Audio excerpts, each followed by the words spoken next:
So, was so schön die Zeit passt und es gehört halt immer wieder zum Repertoire dazu, zu der mundartlichen.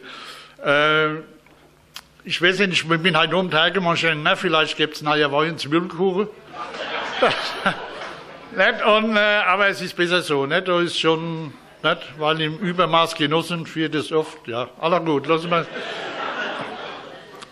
Es passt halt so schön die Zeit, nicht? Das hatte schon ziemlich früh nachher Wein gegeben, nicht? Bei der BASF noch früher. Ja, also, naja, Wein und Zwiebelkuchen, der Untertitel, der Kanonenschlag.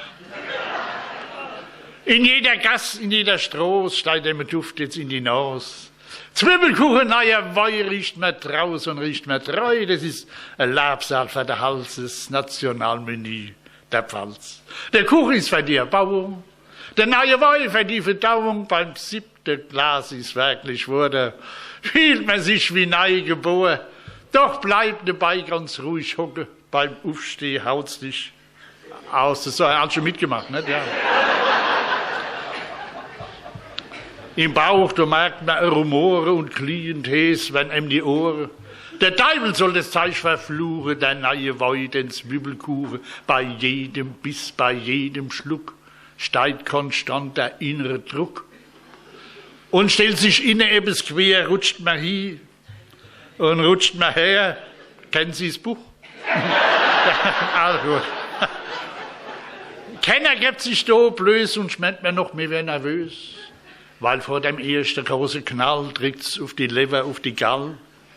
Du ziehst dich zusammen wie ein Schneck, dann füllen sich die Tränen Säck. Im Leib brummt's wie eine Biene, Schwamm, es zwickt in deinem 12 Finger da. Der Wurmfortsatz gibt Akerhut und fahren dabei der Ohren zu. Oftmals kann's ihm danach liegen, den Bitzlerhauch kurz zu verdrücken. Da hilft kein Robbe und kein Pill, noch halt es über Druckventil. Doch schon beim allernächsten Schlückchen geht's noch hin, noch ein Stückchen. Kämpfst innerlicher schwerer Kampf, ganz hinten merkst du so einen Krampf. Dann Menschen, alles Haut in Fetze, da liegt die Hoffnung zusammenpetzen. Kriegst eine Farbe wie Zeus im Zorne, die Ohren lehnen sich ganz nach vorne. Hockst dich seitlich, schepp und krumm, deine Fingernägel biegen sich um. Da muss ich doch einen Ausweg finden, die Augenwimpern stehen noch hin. Und in der Darm, da klupst die Brie. Und dein Gesicht wird gel. Und Krieg, genau. Kommst du außer Atem, außer Pusten und denkst dir, jetzt wird bloß nicht husten. Weil's drückt im Kopf und's petzt im Hand, der kalte Schwer steht auf der Stirn. Schnaufst durch die Nase in Intervalle, alles darf bloß nicht knallen. Wie soll der Bitzelhauch entweichen? Soll er knallen, soll er schleichen? Ein luftiges, ein wirklich echter, der hebt ihn auf, bis an Silvester.